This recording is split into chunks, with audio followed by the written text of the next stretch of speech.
আসসালামু আলাইকুম রহমতুল্লাহি ওবরাকাতু। আমি আশরাফ মাশাআল্লাহ ভাই পেজ থেকে বলছি।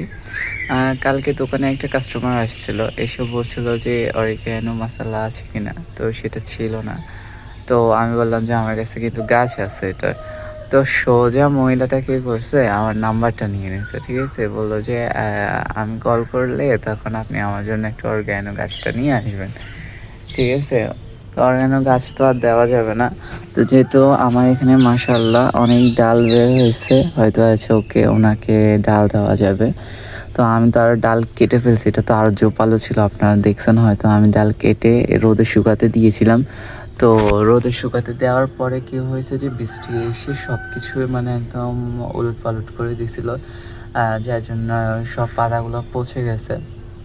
তো এখন তো আরো মাশাআল্লাহ করে ডাল বের হইছে। এই যে এদিক দিয়ে যাচ্ছিল, এটার মধ্যে শিকড়ও চলে আসছে অনেক জায়গা দিয়ে। এই যে তো এটা কেটে হয়তো আছে দেওয়া যাবে। এটা দিলে সাথে সাথে হয়ে যাবে যেহেতু শিকড় আছে নিচে। তো এই আর কি।